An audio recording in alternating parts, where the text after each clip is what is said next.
A warm greeting to all my viewers. Myself, Hemant Babil. I am from Anushka IS Institution, one of the pioneer institution in Udaipur, which is giving a premium quality teaching for the preparation of UPSC CSC examination, जिसको हम ये कह सकते हैं IAS की preparation करने के लिए जो एग्जामिनेशन होते हैं उसकी तैयारी कराने के लिए one of the premium institution है हम अनुष्का ग्रुप ऑफ इंस्टीट्यूशंस। आज हमारे साथ में एक बहुत खास मेहमान है हमारे। आपका नाम है विश्रुत अभिन्ना सर। विश्रुत अभिन्ना सर बी ऑनर्स किया हुआ है आपने इलेक्ट्रॉनिक्स एंड टेलीकम्युनिकेशन इंजीनियरिंग के ज़रिए और प्रेजेंट पोजीशन है आपकी, ये रिटायर्ड हैं as a additional controller 1995 batch of civil services. Sir को 20 साल से ज़्यादा का अनुभव है और सर के सब्जेक्ट्स रहे हैं ethics, polity, economy and the most important that is the personality development. आज हम जिस विषय के बारे में बात करने आए हैं वो है कुछ जनरल स्ट्रैटेजी जो सीएससी प्रिपरेशन के दौरान स्टूडेंट्स को अपनानी चाहिए। देखिए, स्टूडेंट्स के मन में बहुत सारे ऐसे प्रश्न होते हैं, बहुत सारे ऐसे क्वेश्चंस होते हैं जिनके जवाब उनके मन में ही दबे रह जाते हैं, लेकिन जब हम काउंसलिंग के दौरान उनसे बात करते हैं या पढ़ाने के दौरान या पढ़ाने के बाद जब उनसे बहुत सारे सवाल जवाब किए जाते हैं तो स्टूडेंट्स के कुछ कॉमन क्वेश्चंस निकल के सामने आते हैं। उन्हीं में से कुछ क्वेश्चंस आज हम लोगों ने ड्रॉ किए हैं और एक एक्सपर्ट एडवाइस के लिए हमारे बीच में अभी विश्रुत अभिन्ना सर मौजूद हैं। तो मैं विश्रुत अभिन्ना सर का बहुत बहुत हार्दिक आभार करता हूं और बहुत हार्दिक अभिनंदन करता हूं सर का कि सर हमारे साथ में आज मौजूद हैं। तो विश्रुत सर, आमतौर पे आपका तो एक बहुत बड़ा तजुर्बा रहा है, बहुत लंबा चौड़ा आपका एक्सपीरियंस रहा है और कई सारे आईएएस के स्टूडेंट्स आप लोगों ने तैयार किए हैं, बहुत सारे आईएएस बने हैं आपकी तरफ से और बहुत सारे गवर्नमेंट पोजीशंस के ऊपर कई सारे स्टूडेंट आप लोगों की मेहनत करने की वजह से पहुँचे, उनके उज्जवल भविष्य बने हैं। समाज के लिए भी आपका जो ये उत्तरदायित्व आपने बहुत अच्छे से निभाया है। लेकिन जो नए स्टूडेंट्स आते हैं सर, उनके कुछ ऐसे यूनिक क्वेश्चंस होते हैं, वो क्वेश्चंस उनको परेशान करते रहते हैं, उनको दुखी करते रहते हैं। तो उसमें से सर जैसे एक क्वेश्चन है जिसका जवाब मैं आपसे चाहूँगा, अगर आप उसका उत्तर दें तो वो एक स्टूडेंट्स के लिए बहुत अच्छी बात होगी। Most of the students are struggling with the problem of not being able to remember what they have read, what do you want to say to them. पढ़ते समय उनको याद नहीं हो पाता, ऐसे बहुत सारे बच्चों की समस्याएं होती। तो आप क्या कहना चाहेंगे सर उसके बारे में? So first of all, I welcome all the viewers to this video show. और जैसा हेमंत जी ने ये क्वेश्चन पूछा है, आईएएस की प्रिपरेशन में कई बार ये प्रॉब्लम स्टूडेंट्स फेस करते हैं कि वो चीज़ों को याद नहीं रख पाते हैं। चीज़ों को याद रखने के लिए, मेमोरी को अच्छा बनाने के लिए हमें कौन से इम्पॉर्टेंट चीज़ों का आईएएस की प्रिपरेशन में ध्यान रखना चाहिए, वो थोड़ा सा संक्षिप्त में मैं आपको बताऊंगा। जी सर। सबसे इम्पॉर्टेंट चीज़ क्या है कि आईएएस के एग्ज़ाम के लिए वास्ट डेटा, वास्ट एनालिसिस की आवश्यकता होती है जी। और चूंकि डेटा की वास्टनेस, एनालिसिस की वास्टनेस, कंटेंट की वास्टनेस इतनी ज़्यादा होती है तो students normally get intimidated. Right. वो सोचते हैं कि इतनी ज़्यादा पढ़ाई करनी पड़ेगी तो ये तो पॉसिबल नहीं है। राइट। तो many of them give up. वो शुरू करने के पहले ही एक नेगेटिव माइंडसेट बना लेते हैं। सही बात है। तो सबसे पहली जो इम्पॉर्टेंट रिक्वायरमेंट सभी स्टूडेंट्स जो आईएएस बनना चाहते हैं, सिविल सर्विस में सिलेक्ट होना चाहते हैं, तो उनके लिए सबसे इम्पॉर्टेंट चीज़ जो मैं आज बताना चाहता हूँ आपको, वो ये है कि अपना पहले पॉजिटिव माइंडसेट डेवलप करो। आप ये मत सोचो कि ये इतना वास्ट कंटेंट है तो हम इसको कैसे ग्रास्प करेंगे, एग्ज़ाम तक हम कैसे प्रिपरेशन करेंगे। यदि आप एक पॉजिटिव सकारात्मक माइंडसेट डेवलप करते हो तो ये समझ लो कि आप 20% बैटल जीत गए। Very nice sir. 20% बैटल सकारात्मक मानसिकता से ही जीत जाएगी। Right right. अब उसके बाद आप कैसे चीज़ों को याद रख सकोगे, याद रखने के लिए दो इम्पॉर्टेंट टिप्स मैं आपको आज देना चाहता हूँ। सबसे पहली टिप तो ये है कि आप जो भी चीज़ की पढ़ाई करते हो आईएएस के लिए, वो पढ़ने के साथ साथ ज़्यादा इस चीज़ पे एम्फेसिस आपका होना चाहिए कि वो चीज़ हमें अंडरस्टैंडिंग में आई है कि नहीं आई है। यदि आपने किसी चीज़ को पूरी तरह अंडरस्टैंड नहीं किया है तो आप एग्ज़ाम तक उसको कैरी ऑन नहीं कर पाओगे। चाहे आप कितने भी नोट्स बनाओ तो भी आप उसको एग्ज़ाम में रिप्रोड्यूस नहीं कर पाओगे प्रॉपर। Yes sir. तो मेन एम्फेसिस आईएएस की प्रिपरेशन में प्रत्येक जो सब्जेक्ट है, उसके जो टॉपिक्स हैं, सब टॉपिक्स हैं, उनकी अंडरस्टैंडिंग पर होना चाहिए, नंबर 1। सेकेंड इम्पॉर्टेंट टिप जो स्टूडेंट्स में आपको देना चाहता हूँ वो ये है कि जो आप चीज़ें अंडरस्टैंड करें उनके माइक्रो नोट्स डेवलप कर लें।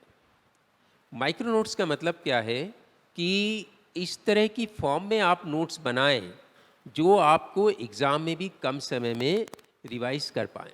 जी सर। तो ये दो यदि इम्पॉर्टेंट चीज़ें आप practically day to day basis पे डेवलप करते हो तो आई थिंक आप 50% बैटल तो ऐसे भी इजीली जीत सकते हो और चीज़ों को बहुत अच्छी तरह से मेमोराइज कर सकते जी सर। इसमें एक और चीज़ है सर, क्या ऐसा किया जा सकता है कि जब स्टूडेंट पहली बार पढ़ रहे हों, जब पहली बार वो अंडरस्टैंडिंग अपनी गेन कर रहे हों और प्रॉपर फोकस करके word by word, sentence by sentence को समझ रहे हों, ठीक उसी वक्त वो अपने ऐसे माइक्रो नोट्स तैयार करें जैसे आपने कहा, जो एट दी 11th आवर, जो लास्ट मोमेंट पे उनके काम आए। मतलब ये नोट्स उनको पहले से ही तैयार करने चाहिए, माइक्रो नोट्स साथ में शुरुआत में इस तरीके से मुझे एंड में यही रिवीजन करना है। माइक्रो नोट्स बनाने की जो प्रोसेस है वो 3 स्टेजेस में करनी चाहिए। जी पहली स्टेज तो क्या है कि जब आप क्लास में अंडरस्टैंड कर रहे हो, प्रोफेसर से सुन रहे हो, चीज़ को अंडरस्टैंड कर रहे जी हो, तो उस वक्त जितना कंटेंट आप मेमोरी के लिए लिख सकते हो लिख लेना चाहिए। जी जी। राइट। राइट क्योंकि यदि हम किसी चीज़ को लिख लें तो वो हमारी मेमोरी में ज़्यादा लास्ट करती है। राइट। क्योंकि राइटिंग हम हैंड से करते हैं, हाँ। लेकिन हैंड को ऑर्डर माइंड देता है। तो पहले आप माइंड में अंडरस्टैंड करोगे फिर लिखोगे, राइट। क्योंकि आपका माइंड हाथ को ऑर्डर दे रहा है लिखने का। यस। तो लिखने से चीज़ें इसीलिए ज़्यादा समय याद रहती है कि पहले माइंड उनको अंडरस्टैंड करता है। तो पहली चीज़ ये है कि आप जो है क्लास में या स्टडी करते वक्त अपने रूम पर जो भी चीज़ आप लर्न कर रहे हो उसको अपने हिसाब से पहले नोट्स बना लो। पहला स्टेज। सेकंड स्टेज क्या है कि जब आप उस कंटेंट को रिवाइज कर रहे हो तो केवल वो पोर्शन उसमें देखो जो आपको याद नहीं हो रहा है। Yes sir. हाँ, ये जो करना बहुत पोर्शन ज़रूरी आपको याद नहीं हो रहा है, जो आपको बग कर रहा है, जो आपको परेशानी पैदा कर रहा है आपके Yes, लिए, उसको आप स्पेसिफिकली उस नोट्स का पार्ट बनाना है। है। Yes sir. स्पेसिफिकली। यस। और जो फाइनल स्टेज नोट्स की होगी उसमें वो होगी जब आपने पूरी तरह से उस चीज़ को अंडरस्टैंड कर लिया है तो कैसे मिनिमम वर्ड्स में माइक्रो नोट्स डेवलप किया जाए। Right sir. राइट। 3 स्टेजेस में डेवलप करनी चाहिए। Right sir. बहुत अच्छा जवाब आपने दिया सर। कई सारे स्टूडेंट जो सुन रहे होंगे उनकी एक बहुत बड़ी समस्या जो उनके दिमाग में चलती है उसका एक जवाब मिला। एक और सवाल बच्चों को ये परेशान करता है सर कई बार, कि जो एक सामान्य सा एजुकेशन ट्रैक रिकॉर्ड होता है जिसका, जो बड़ी मुश्किलों से स्कूल में और कॉलेज में पास होते हैं, लेकिन हमने ऐसा देखा है कि बहुत सारे ऐसे लोग भी यूपीएससी के एग्जाम्स क्रैक करते हैं। आखिर ऐसा क्या होता है सर कि वो एक ऑर्डिनरी स्टूडेंट भी ये सपना देख पाए, क्या मैं भी एक आईएएस ऑफिसर बन सकता हूँ आने वाले वक्त में? उसके बारे में बताइए सर। तो एक तो गुड न्यूज़ इसमें ये है कि आप ऐसा मत सोचो कि केवल आईआईटीएन ही आईएएस बन सकते हैं जी। या गोल्ड मेडलिस्ट ही आईएएस बन सकते हैं, ऐसा नहीं है। जो मैक्सिमम सक्सेस रेट है आईएएस का वो उन लोगों का है जो अपनी कॉलेज के दरमियान बहुत अच्छा नहीं कर पाए थे। Okay. Maximum percentage. Okay. Research ये बताती है कि आपको गोल्ड मेडलिस्ट होना अनिवार्य नहीं है और आपको कोई ऐसा नहीं है कि आप ऑनर्स हो या आप टॉपर हो तो ही आप आईएएस बन सकते हो, क्योंकि आईएएस की पढ़ाई का नेचर एकदम अलग होता है, यूनिवर्सिटी की पढ़ाई से अलग होता है। ओके। यूनिवर्सिटी की पढ़ाई जो है वो सिलेबस बेस्ड होती है और आईएएस की सारी जो पढ़ाई है वो basically current affairs, current happenings based होती है। आपको पॉलिटी में भी वो क्वेश्चंस पूछे जाएंगे जो वर्ल्ड में आज करंट हैपनिंग्स हो रही हैं। ओके। इंटरनेशनल रिलेशंस में वो क्वेश्चंस पूछे जाएंगे। जी। पब्लिक एडमिनिस्ट्रेशन में वो क्वेश्चंस पूछे जाएंगे। जी। इंटरव्यू में भी वो क्वेश्चंस पूछे जाएंगे। प्रीलिम्स में भी वही क्वेश्चंस पूछे जाएंगे। जी। तो आईएएस की पढ़ाई का जो ओरिएंटेशन है जी, जी। वो टोटली डिफरेंट है कॉलेज की पढ़ाई से। Right. इसलिए आप कभी ये मत सोचो, यदि आपको करंट हैपनिंग्स में इंटरेस्ट आता है, जी। वर्ल्ड अफेयर्स में और नेशनल अफेयर्स में इंटरेस्ट आता है, तो आप समझो कि आप you are a fit material to become an IAS. Okay.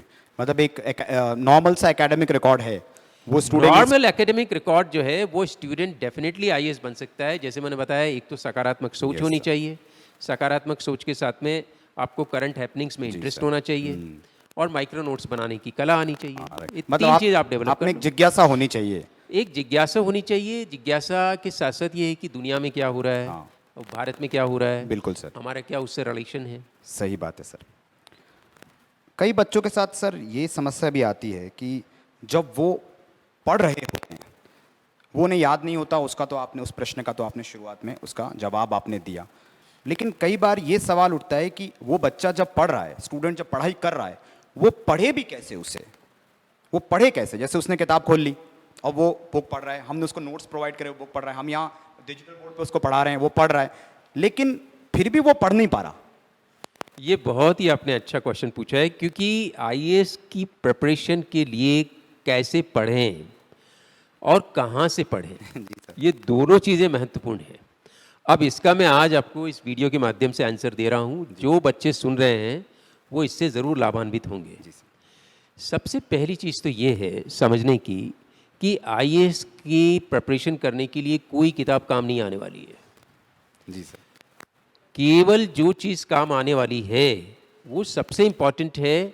या तो आप हिंदू पेपर पढ़ रहे हैं, इंडियन एक्सप्रेस पढ़ रहे हैं, नवभारत टाइम्स पढ़ रहे हैं, तो पेपर जो है, पेपर में करंट अफेयर्स, करंट हैपनिंग्स की एनालिसिस, और उसके बाद टेक्स्ट बुक में आपको जाना है। पहले आप टेक्स्ट बुक में चले गए तो सब गड़बड़ हो जाए। जैसे इसमें सर प्रश्न ये है कि जैसे एक स्टूडेंट ने पेपर खोला, द हिंदू का न्यूज़पेपर खोला और वो सीधा एडिटोरियल पेज पे आया। एडिटोरियल पेज पे अब वो पढ़ना शुरू कर रहा है तो कई बच्चे पूरे पेज को हाईलाइट कर देते हैं, कई सारे बच्चे उसी इंफॉर्मेशन को फिर से वहीं पर लिखना शुरू कर देते हैं, या ऐसे का एज इट इज उठा के नोट्स बनाना शुरू कर देते हैं। तो बहुत से स्टूडेंट्स इतनी मेहनत करने के बावजूद भी उनको चीज़ें याद ही नहीं हो रही होती। इसका सबसे आसान उपाय ये है कि आपको पहले रेलेवेंट टॉपिक्स के बारे में जानकारी होनी चाहिए। रेलेवेंट टॉपिक्स का मतलब है कि यदि आप डायरेक्टली हिंदू का एडिटोरियल पढ़ रहे हैं या हिंदू की कोई न्यूज़ एनालिसिस देख रहे हैं, तो उसमें कौन सी चीज़ हमारे एग्ज़ाम के लिए रेलेवेंट है, ये चीज़ आपको तभी पता लगेगी जब आप किसी के मार्गदर्शन में कुछ वीडियोस देख लें, आप किसी की क्लास अटेंड करें, तो आपको एक जनरल परसेप्शन डेवलप होगा कि इसमें जो है कौन सी चीज़ मुझे ग्रास्प करने के योग्य है, कौन सी चीज़ छोड़ने के योग्य है। जब तक ये अंडरस्टैंडिंग डेवलप नहीं होगी तब तक आप इररिलेवेंट चीज़ें ग्रास्प करोगे, सही कह रहे हैं वो एग्ज़ाम में काम नहीं आएगी। तो इसके लिए महत्वपूर्ण क्या है, थोड़ा सा उसके अंदर अपना ग्राउंडिंग बनाओ। वो ग्राउंडिंग बनाने के लिए मैं जनरली स्टूडेंट्स को ये सजेस्ट करता हूँ कि आप 10th, 11th और 12th की एनसीईआरटी की बुक्स पढ़ो, हिस्ट्री, पॉलिटी, इकोनॉमी, ज्योग्राफी की। ओके। चार subjects, history, polity, economy, geography, 10th, 11th और 12th, ये आप 3 महीने तो केवल वो किताबें पढ़ो एनसीईआरटी जी। उसके बाद किसी अच्छे टीचर की क्लास, चाहे Yes, वीडियो, फ्री वीडियोस भी अवेलेबल हैं, मेरे बहुत सारे वीडियोस हैं, Yes, और भी बहुत सारे अच्छे अच्छे एजुकेटर्स की sir. वीडियोस हैं। Right. आप थोड़ा सा उनके बारे में परसेप्शन लो।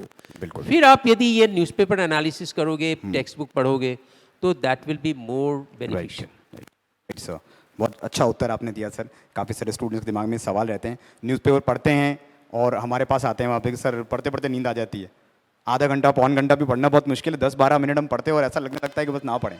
पर आपने जो उत्तर दिया उससे कईयों को बहुत बेनिफिट होने वाला है सर। एक अगला सवाल ये है सर, ज़्यादातर बच्चों के दिमाग में आता है कि हम सेल्फ स्टडी करके पास हो जाएंगे, तो फिर कोचिंग का महत्व क्या है? कोचिंग का भी कोई महत्व होगा ही होगा। अब ये बहुत ही अच्छा प्रश्न आपने पूछा है। तो इसमें क्या है कि आज जो लेवल ऑफ कंपटीशन है जी, उसमें जनरली कोचिंग के बिना आप सफल हो जाएं, इस बात की संभावनाएं बहुत कम रह गई हैं। मैं ये नहीं कह रहा हूँ कि शून्य संभावना है, सर। कई बच्चे जो हैं वो बिना कोचिंग के भी सिलेक्ट हो रहे हैं और अच्छी रैंक भी ला रहे हैं। लेकिन यदि आप किसी अच्छे कोचिंग से जुड़ते हैं तो आपकी जो सेल्फ स्टडीज़ है और जो प्रिपरेशन है उसमें इसका बहुत बड़ा कंट्रीब्यूटरी रोल रहता है। Yes sir. रहता है, क्योंकि जो 20-25 वर्षों से अपना टीचिंग कर रहे हैं उनका अनुभव आपको प्राप्त हो रहा है, तो उससे आपकी जो स्टडीज़ है, प्रिपरेशन है, उसमें एक्सेलरेशन आएगा। राइट। और उसके अंदर एक डेप्थ आएगी। जी सर। क्योंकि आईएएस के एग्ज़ाम के लिए डेप्थ की बहुत आवश्यकता होती है। जी। तो मेरा ऐसा मानना है कि जो सीरियस कैंडिडेट्स है, यदि वो अफोर्ड कर सकते हैं तो डेफिनेटली उनको किसी न किसी कोचिंग से जुड़ना ही चाहिए। बिल्कुल। और वैसे भी सर कहा गया है, गुरु बिन ज्ञान संपन्न नहीं। तो उस ज्ञान को, जैसे कई बार बच्चे आते हैं, अब वो सेल्फ स्टडी करके हमारे पास आते हैं, अब वो बच्चा ये बोलता है कि सर मैंने ऑलरेडी सारा पढ़ लिया है और अब मैं खाली एक अपने आप को वापस सब चीज़ें याद दिलाने के लिए आपके यहाँ पर कोर्स करना चाह रहा हूँ। लेकिन जब हमसे क्वेश्चन पूछते हैं हम, तो वो ब्लैंक हो जाता है। उस दिन उससे इस बात का एहसास होता है कि सर इस तरीके से तो मैंने पढ़ा ही नहीं था। तो मतलब कि वे लेस होकर वो स्टूडेंट पढ़ रहा है, जहाँ not only without getting that, it पूरा है। जब बच्चे क्लास में आते हैं, क्लास अटेंड करते हैं, तो पहली क्लास से ही आपका परसेप्शन चेंज हो जाएगा कि अरे ये सब पढ़ना है, मैं क्या पढ़ रहा था। सही बात है सर, एक सही रास्ता दिख जाता हाँ, आप जैसे प्रॉपर मेंटर की कोई कोई वीडियो देखोगे या क्लास अटेंड करोगे तो आपको एकदम सही डायरेक्शन मिल जाएगी। है। सही कह रहे हैं सर आप। एक और सवाल सर बच्चों के दिमाग में आता है, और वो सवाल ये है कि जब परीक्षाओं के अंतिम चरण में वो आ जाते हैं, तैयारी के लास्ट के 1 या 2 महीने उनके पास बचे हैं, अंतिम 1 या 2 महीने उनके पास बचे हैं, उस समय उनको अपना क्या माइंडसेट रखना चाहिए, क्या दैनिक दिनचर्या रखनी चाहिए, ये कैसे सेट बहुत करना होगा ही अपने आप को? सुंदर प्रश्न आपने पूछा है, क्योंकि ये सबसे महत्वपूर्ण प्रश्न इसलिए मैं मानता हूँ कि कई सारे कैंडिडेट्स की प्रिपरेशन तो बहुत अच्छी हो जाती है लेकिन लास्ट स्टेज पे नर्वस हो जाते हैं। बिल्कुल सर। तो लास्ट 2 मंथ्स के लिए 2 चीज़ें बहुत ही आवश्यक है। एक तो है स्ट्रेस मैनेजमेंट। जी। तो स्ट्रेस मैनेजमेंट के लिए मैं जनरली स्टूडेंट्स को एडवाइस करता हूँ कि वो किसी न किसी तरह की मेडिटेशन करें। ओके। 5-10 मिनट मेडिटेशन करो रोज़ाना। अच्छा। तो उससे आपका स्ट्रेस मैनेजमेंट होगा। हाँ। ज़्यादा नर्वस होने की ज़रूरत नहीं है। जी। और अपने अंदर कॉन्फिडेंस रखो जी। कि मेरी प्रिपरेशन है, मैं I will be able to do. Okay. दूसरी जो इम्पोर्टेंट चीज़ है कि जो माइक्रो नोट्स आपने बनाए हैं जी। वो इस शेप तक आ जाएं। 3 स्टेजेस मैंने बताई माइक्रो नोट्स जी, की। जी, तो सर। फाइनल 3rd स्टेज में यदि आ गए माइक्रो नोट्स, हाँ। और आपने स्ट्रेस मैनेजमेंट के लिए कुछ मेडिटेशन किया, थोड़ा सा अंडरस्टैंडिंग डेवलप किया, थोड़े आपने टेस्ट सीरीज लिया, जी, सर। कॉन्फिडेंस आपका डेवलप हो गया, Right. तो ये दोनों तीनों चीज़ें मिलकर के definitely you will crack it and make okay. It. एक अंतिम प्रश्न है सर आपसे मेरा, मैं आपका ज़्यादा समय नहीं लेना चाहूँगा। एक अंतिम प्रश्न है मेरा, वो क्वेश्चन ये है सर कि जैसे चेतन मस्तिष्क और अवचेतन मस्तिष्क दोनों है, कॉन्शियस एंड सबकॉन्शियस माइंड। आमतौर पे स्टूडेंट अपने कॉन्शियस माइंड से तो बहुत कुछ पढ़ रहे होते हैं, लेकिन वो सबकॉन्शियसली उस चीज़ों को ग्रैस्प नहीं कर पा रहे होते हैं। तो सर ये सबकॉन्शियस माइंड के साथ कैसे डील करे एक स्टूडेंट, ये मेरा आपसे एक अंतिम प्रश्न है आज के सेशन का सर। अब इसमें सबसे महत्वपूर्ण चीज़ ये है कि हमारा जो सबकॉन्शियस माइंड होता है, जी। हमारे परसेप्शन का मेजर पार्ट सबकॉन्शियस माइंड में ही होता है। ये चीज़ क्या है सर, सबकॉन्शियस माइंड क्या चीज़ है basically? Subconscious mind basically governing mind होता है। ओके। हमारे कॉन्शियस माइंड को सबकॉन्शियस माइंड ही गवर्न करता है। अच्छा। यदि हमारे सबकॉन्शियस माइंड तक हमारी एक्सेस नहीं है तो हम राइट डायरेक्शन में नहीं जा पाएंगे। आप कितनी भी प्रिपरेशन कर लें, लेकिन यदि सबकॉन्शियस माइंड में आपके लैक ऑफ कॉन्फिडेंस है, जी। आपके अंदर उतना आत्मविश्वास डेवलप नहीं हुआ है, जी। तो आप नहीं कर पाओगे। राइट। और ये आपने बताया था कि ये मेडिटेशन करने से हम सबकॉन्शियस माइंड को एक्टिवेट कर सकते हैं। एक्टिवेट कर सकते हैं। ये गवर्निंग माइंड है। जी। ये आपके कॉन्शियस माइंड को गवर्न करता है। जी। मेडिटेशन से आप इस तक एक्सेस कर सकते हो, रीच कर सकते हो, जी सर। और सफलता बहुत आसानी से प्राप्त कर सकते हो। जी सर से बहुत बहुत धन्यवाद सर, बहुत बहुत शुक्रिया आपका। ग्रेट थैंक्स टू यू कि आपने इन प्रश्नों के बहुत अच्छे से, बहुत सजीव तरीके से इनके उत्तर दिए, इनको रिस्पॉन्ड किया। एंड आई होप कि जो स्टूडेंट है, जो दर्शक है, सुनने वाले या उनसे जुड़े हुए जो लोग हैं, उनके दिमाग में जो प्रश्न आते हैं उनमें से कई सारे प्रश्नों का जो उत्तर मिले होंगे, कई सारे समाधान उनको मिले होंगे। मैं पुनः सर का बहुत बहुत धन्यवाद प्रेषित करता हूँ सर को कि उन्होंने अपने समय सारणी में से अमूल्य समय अनुष्का एकेडमी के लिए निकाला, अनुष्का IAS के निकाला उन्होंने। And sir loads of thanks to you sir. Thank you so much. I wish all the very best to all the viewers who are watching this video. Thank you so much. Okay guys, see you next time.